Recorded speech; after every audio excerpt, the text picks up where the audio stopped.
Улсын их хурлын дарга эрхэм гишүүдээ Монгол Улсын их хурлын 2024 оны 4-р сарын 19-ны өдрийн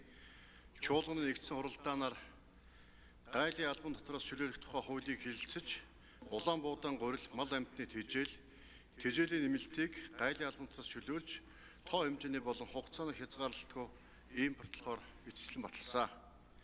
Хууль хэрэгжиж тухайн цаг үеийн хүндрэлтэй нөхцөл байдалд хүнсний гол нэрийн бүтээгдэхүүнийг хангамж, нийлүүлэлтийн тогтвортой байдлыг хангах, мал аж ахуйн салбарыг эрсдлээс хамгаалах зорилготой хүрсэн учраас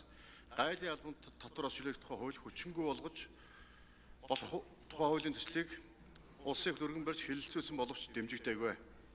Энэ хуулийн үйлчлэл нь зөвхөн улаан буудаан гурил үйлдвэрчийн үйл ажиллагаанд бус хөдөө аж ахуйн салбарын суур үйлдвэрлэл болох газар тариалан, мал аж ахуй болон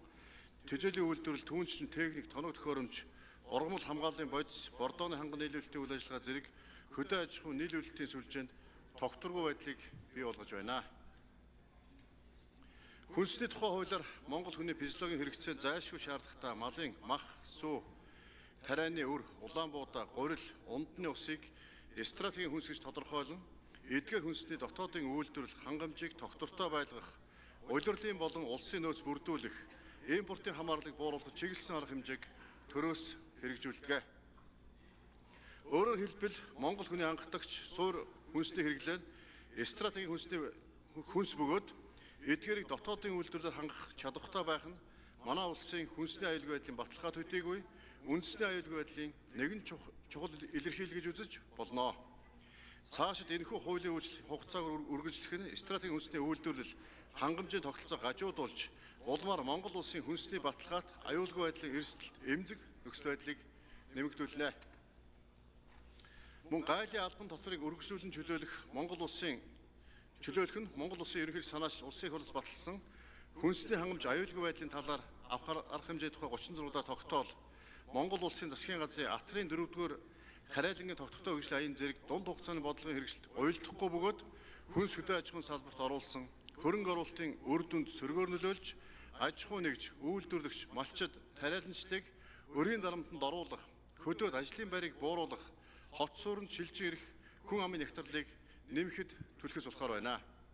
Хүнс хөдөө аж ахуйн салбарт биднээс үл хамааран байгалийн гамшиг, уур амьсгалын өөрчлөлт, олон улсын харилцаа, эдийн засгийн ээдрээтэй бөгөөд таамаглагчгүй нөхцөл байдлаас олон эрсдэл учирдаг. Ковид цар тахлын сорилтууд бидэнд бие даасан, тогтвортой, тэсвэртэй, даван туулах хүч чадалтай байх сургамжийг өгсөн нь саяхан. Улсын хэмжээнд 2025 оны хаврын тариалалт 6-р сарын 19-ний өдрийн байдлаар 470.3 мянган га буюу 73.2% гүйцэтгэлтэй байгаа бөгөөд тариалалтын технологи хугацаа дууссан энэ үед улаан буудаа 264 мянган га буюу 85% гүйцэтгэлтэй байна.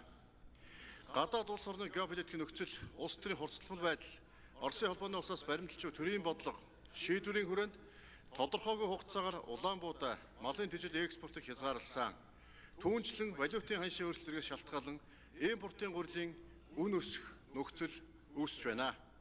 Иймээс хөдөө аж ахуйн салбарт үүссэн бодит байдлыг үндэслэн гайлын албан татварыг чөлөөлөх тухай хуулийг хүчингүй болсон тооцох тухай хуулийн төслийг боловсруулсан болно. Импортын хараат байдлаас ангижрах бодлогыг цаг ямагт хэрэгжүүлэх нь үндэсний эрх ашгийг хангах, тусгаар улсын үүрэг бөгөөд цаашд импортын гурилын үн дотоодод үйлдвэрсэн гурилын үнээс хямд байх баталгаа байхгүй тул гайлын албан татвараас чөлөөлөх тухай хууль хүчингүй болгох тухай хуулийн төслийг хэлэлцэн шийдвэрлэж өгнө. Анхаарал тавьсанд баярлалаа.